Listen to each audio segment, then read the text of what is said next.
One of the most critical things to everything that the Browns are trying to do on offense this year is going to be the offensive line. Now, that's true almost every year, but this year more than others. And it's more because of the bet that the Cleveland Browns are making, right? The bet that the veterans on this offensive line have begged the Browns to make is to go back to the system that worked for them in 2020 and in 2021. That is the bet that they're making, right? Going back to the Kevin Stefanski offense is in large part more for the offensive linemen than for any other position group, because you look at tight end production, it's been fine over the last couple of years. Wide receiver production has been fine over the last couple of years, even despite some horrific quarterback play. Offensive line is where the dip has happened, and the people on this Cleveland Browns offensive line have seemingly identified the issue and the changes in offenses that have happened over the last few years have created this situation where they're not really what they used to be or even close to what they used to be. I'm skeptical of that being the sole solution, right? On one hand, for the argument that all they need to do is switch back to the old thing, there's a convincing enough argument there, or at least an attractive argument there, right? Like, I'll give it its credit. Joe Bitonio was excellent in that offense. Wyatt Teller was excellent in that offense, and uniquely, Ethan Posick was a scheme fit for that offensive line system, right? One where you're moving the guards more, being more athletic, pulling things out onto the edge, using that to get a numbers advantage. Like, that is what this Browns offensive line was built to do, right? And I think that's why they want to go back to doing that. Wyatt Teller is better in a system like that. Ethan Posick is better in a system like that. And Joe Bitonio certainly seems to prefer a system like that. My reason for being skeptical is Joe Bitonio has not been as good as we've seen him be the last couple of years, probably because of age. Ethan Posick has had a sharp decline in the last couple of years. Wyatt Teller has had a decline in the last couple of years. And all of this stuff overlaps with the old Kevin system with 2023 and what they ran with Joe Flacco and what was going on even when Bill Callahan was here as the offensive line coach. So, like, I don't know if switching the system is going to be this magical pill that fixes all the Browns' offensive line issues. Now, there is something that I think can have a transformative effect on the Cleveland Browns' offensive line, and that is what happens with left tackle. Dewan Jones is slated to be this team's starting left tackle. Now, last year, Dewan Jones was looked like he was overweight, and he did not stay healthy. This offseason, he came back. He was at a pretty good weight. He looks pretty healthy. We'll see how that looks like when he puts some pads on. But that's who you're betting to be left tackle. So far, Dewan Jones' sample as a starting tackle in the NFL has been up and down. There have been games where he can dominate some of the most well-known pass rushers in the NFL. There have been games where he looks like a giant wall that's easy to maneuver around for edge rushers. So there is some inconsistency there with Dewan. We don't know what we're going to get out of Dewan this year. But if Dewan is a not top level, he does not have to be top level, but if Dewan is a starting caliber left tackle, then I do think that has a domino effect on everybody else on the offensive line, because it gives Joe Bitonio less to worry about. It gives Ethan Posick less to worry about. It gives Wyatt Teller less to worry about. And even though Jack Conklin, there's always the question of if he's going to stay healthy or not. You got Tevin Jenkins and Cornelius Lucas backing him up, so you feel pretty good about that.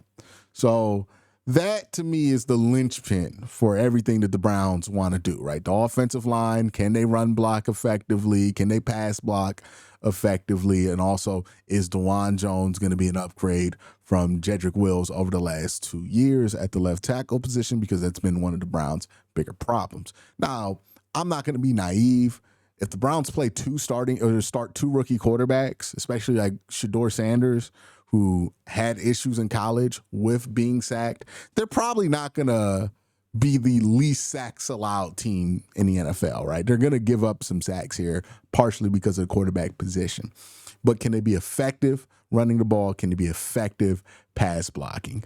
That's the real question. And a lot of that question kind of boils down to what you think their problem was last year. Was the Browns' problem was that they had a bad offensive line coach and a bad offensive line philosophy last year with Ken Dorsey and Andy Dickerson? Or was the problem that the personnel on the Cleveland Browns is simply not what they used to be?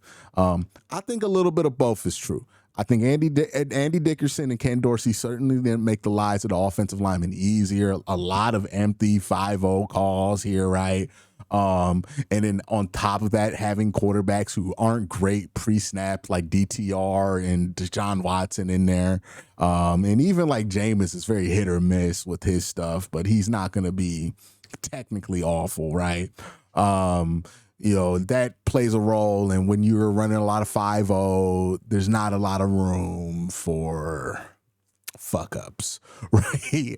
Pre-snaps. So it just made a problem worse. I think they'll look better than they were last year, but I still think we leave this season thinking we need to spend some resources on the offensive line. Now you got Zach Zinter there, who's a young player, right? And that can be the replacement for Joe Bitonio after this year. But center and tackle, you're probably going to want to have replacements there. And hopefully Dewan can fill out that other tackle position because that makes your life a lot easier. But center and tackle probably going to be hot spots for the next year's draft. So this offensive line, to me, is in a pretty interesting spot overall. And I think they're making a gamble that they're going to be able to win half their money on. I don't know if they're going to be able to win all their money on, but half their money on. I think going back to the old system will make this offensive line better. We'll make sure that you get more out of Ethan Posick. We'll make sure that you get Wyatt Teller and Jack Conklin perform better. I also think the absence of Deshaun Watson, who has always been a sack magnet in his career, will help you in your and how people perceive the passing game and the pass blocking on this team. I just ultimately don't think that this offensive line is going to have the power to move guys on the line of scrimmage in the run game at the same caliber that they were doing in 2020 or even close to that. And that's going to lead to just being kind of mixed on this offensive line. So that's kind of my thoughts about the theory of the offensive line. Let's go through the offensive line player by player. Obviously, I talked about Dewan quite a lot. He's a big gamble here at left tackle. There's a chance he works out, and that solves a lot of your problems going forward. But if he doesn't, then you have a lot of problems going forward, right? Dewan working out at left tackle is going to be incredibly important to this team's future. Joe Bitonio at left guard, he's at the end of his career. I think he's hoping that this can be a respectable year to end on, and I think the Browns understand that. That's why Zach Zinter is there. Zach Zinter, we didn't get to see much of. He's going to be a backup guard for most this year. I would caution people that, I know the PFF grades were terrible for Zach, but understand Zach did not have an off season at Michigan because of the injury that he suffered during the regular season. And then he transitioned directly into playing in the NFL. So he didn't get that summer of weight training to be to NFL strength at the beginning of the season. And he looked pretty bad. He looked like a guy who didn't have that. I would say give him a couple more off seasons, a couple more years. Let's see what he looks like in this season and next season, right, before we make judgments on him definitively, because that strength transition takes a while for a lot of offensive linemen, some guards especially. I mean, Wyatt Teller, we got him for cheap because of that transition it takes. So, yeah, let's be a little bit more lenient on Zach. Luke Whippler is your backup center. I like Luke Whippler. I don't know if he's going to be able to be the long-term center. I don't think they have plans for him to be that, because I think if there were plans, he would be the center, but we'll see. And I think Tevin Jenkins and Cornelius Lucas are great swing options, right? Guys who could play guard, guys who could play tackle on both sides. I love Tevin Jenkins as a swingman or potential insurance piece for if Dewan Jones fails at the left tackle position. You could just throw Tevin out there. Cornelius Lucas, veteran swingman, can play 4 positions on the offensive line, maybe 5 if he has to. And it gives you solid depth, which this team did not have last year, right? I think if you're looking for the big difference, other than the change of philosophy and the change of head of position coach in the offensive line, the biggest thing that makes me feel better about this line this year than last year is the depth of the offensive line. It's much better. Right. We weren't that far away from playing Hakeem Adeniji last year. Now the Browns are far removed from a solution like that. Right. Like Tevin Jenkins, Cornelius Lucas are upgrades from James Hudson and Hakeem Adeniji. And I forget, Jermaine Ifedi. We was playing Jermaine Ifedi, dog, in 2024. Like, these are upgrades from those names that you had to put out there pretty early in the season. And that's also another thing to remember for everybody who harps on how bad this offensive line was at the beginning of the year. The offensive line was injured for most of the year, and we were down to our third or emergency tackle at times. So if the Browns stay healthy, they'll be better than they were last year because they were incredibly injured last year. But Tevin Jenkins, Cornelius Lucas, you address the depth on the offensive line. Tevin is very physical, right? So if physicality becomes a problem, you can use Tevin Jenkins to get that physicality. Cornelius Lucas, a veteran player. So I feel good about this line being able to hold up a lot better if something goes wrong. I don't know if they're going to turn into 2020 again because they go back to some old stuff on the offensive line. I doubt that to happen, but I do think this would be a decent unit.